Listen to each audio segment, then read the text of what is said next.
Hello student, welcome to you on this video. आज के इस वीडियो को स्टार्ट करने से पहले आपको वीडियो का इंट्रोडक्शन दे देते हैं। तो स्टूडेंट्स, जैसा कि आपको स्क्रीन पे दिख रहा है, ये वीडियो क्लास 12th की अकाउंटेंसी के चैप्टर 1 यानी नॉट फॉर प्रॉफिट ऑर्गेनाइजेशन के इलस्ट्रेशन नंबर 8 को सॉल्व करने के लिए बनाया गया है। ये इलस्ट्रेशन आपको बुक में पेज नंबर 27 पे मिल जाएगा। तो स्टूडेंट्स, स्टार्ट करते हैं हमारा आज का वीडियो में स्टार्ट करने से पहले मैं आपको बता देता हूं कि इल्यूस्ट्रेशन नंबर 8 में हमें क्या कहा गया है। इल्यूस्ट्रेशन नंबर 8 में, जैसा कि आपको इसमें दिख रहा है, हमें कहा गया है कि so how you would deal with the following items in the financial statements of a club.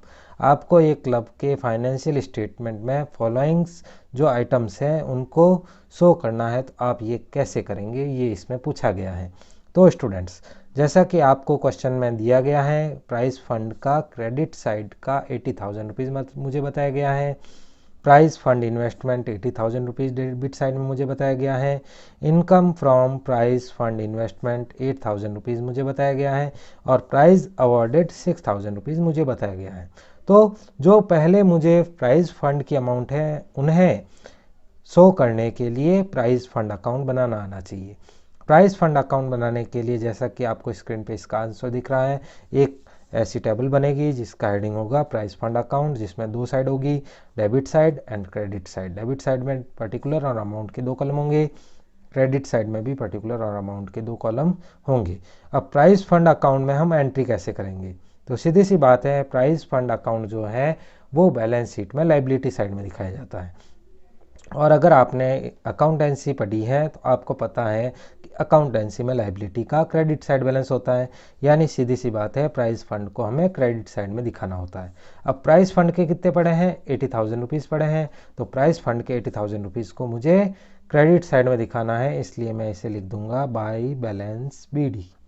और बाई बैलेंस बी डी में मेरे आ जाएंगे प्राइस फंड के 80,000 रुपीज़, जो मुझे क्वेश्चन में दिए हुए हैं कि मेरे पास पड़े हैं। अब 80,000 रुपीज़ के बाद प्राइस फंड का इन्वेस्टमेंट मैंने कर दिया है।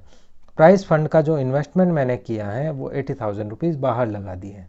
अब फंड मेरे पास पड़ा था, मैंने वो बाहर इन्वेस्ट किया है। तो आपको पता है इन्वेस्टमेंट एसेट्स होती है। एसेट्स होती है तो इसको तो मैं बैलेंस शीट में एसेट्स साइड में दिखा दूंगा, इसका यहाँ कोई यूज़ नहीं है, तो इसको हम बैलेंस शीट बनाते समय देखेंगे। अगला लेते हैं income from price fund investment. Price fund investment से मुझे 8,000 रुपये मिले हैं, 8,000 रुपीज़ मेरी इनकम हुई है। तो ये जो 8,000 रुपीज़ है ये मेरे फंड की अमाउंट को बढ़ाती है, क्योंकि फंड के पैसे मैंने बाहर इन्वेस्ट किए थे जिससे मुझे इनकम हुई है।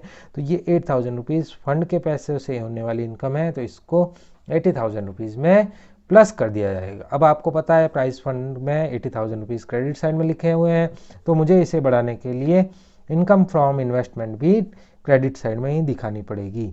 तो यहाँ मैं क्रेडिट साइड में दिखा दूंगा बाय इनकम फ्रॉम इन्वेस्टमेंट, और इनकम फ्रॉम इन्वेस्टमेंट के मेरे आ जाएंगे 8,000 रुपीज़।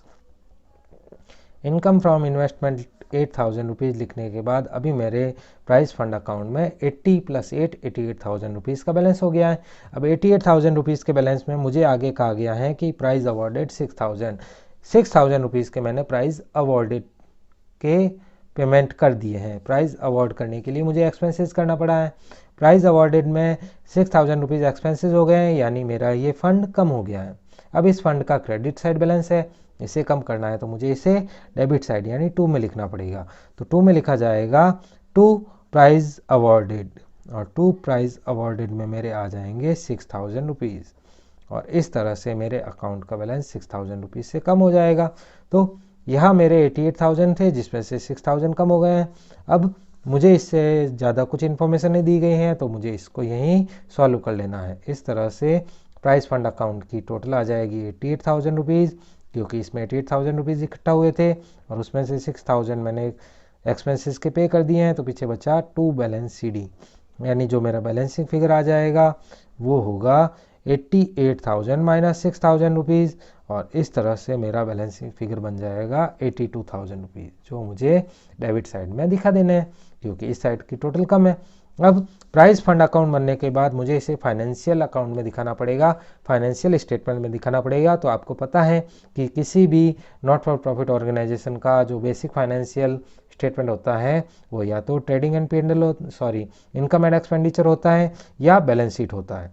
अब इनकम एंड एक्सपेंडिचर में तो ये आएंगे नहीं क्योंकि ये बैलेंसिंग फिगर को शो कर रहे हैं। बाकी सारी इनकम हमने यहाँ एडजस्ट कर ली है, एक्सपेंसेस भी यहाँ एडजस्ट हो गए हैं।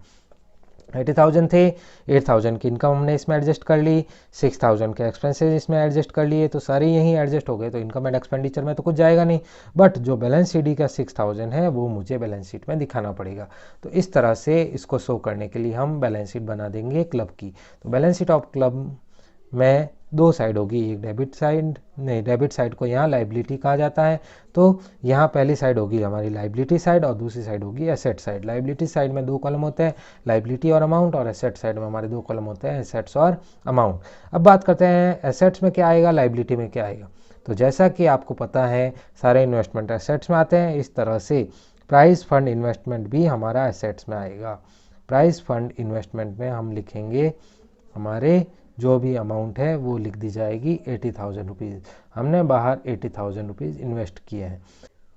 तो स्टूडेंट्स, प्राइस फंड इन्वेस्टमेंट के 8,000 रुपीज़ लिखने के बाद प्राइस फंड इन्वेस्टमेंट के 80,000 रुपीज़ लिखने के बाद अब हम बात करते हैं प्राइस फंड अकाउंट को कहाँ लिखा जाएगा।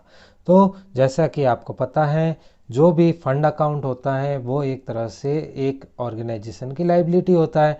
तो फंड अकाउंट को हम लाइबिलिटी साइड में दिखाएंगे। इस तरह से बैलेंस शीट की जो लाइबिलिटी साइड है उसमें हमारे आ जाएगा प्राइस फंड अकाउंट, और प्राइस फंड अकाउंट में हम इसकी राशि को दिखा देंगे, इस अमाउंट को दिखा देंगे।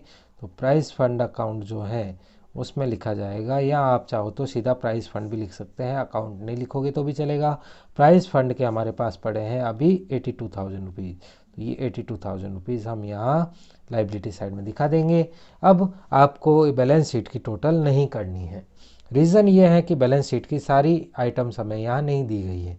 एक दो आइटम से हम बैलेंस शीट ना तो बना सकते हैं ना ही उसकी टोटल कर सकते हैं।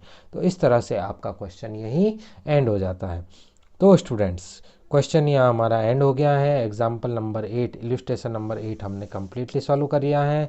तो स्टूडेंट, इलस्ट्रेशन नंबर 8 के एंड में आपसे यही कहूँगा कि अगर आपको हमारा वीडियो अच्छा लगा है तो आप इसे लाइक और शेयर करके हमें सब्सक्राइब करके ज्वाइन कर सकते हैं। और अगर आपको हमारे वीडियो से रिलेटेड कोई डाउट है, सजेशन है, कंप्लेन है, तो आप हमें टेलीग्राम आईडी पे कांटेक्ट भी कर सकते हैं। अगर आपको इस वीडियो के नोट्स चाहिए तो आप हमारे टेलीग्राम चैनल को ज्वाइन करके वहां से नोट्स डाउनलोड कर सकते हैं। इन सभी का लिंक आपको वीडियो के डिस्क्रिप्शन में मिल जाएगा। तो students, at end of video. Thank you very much for watching this video. Bye bye.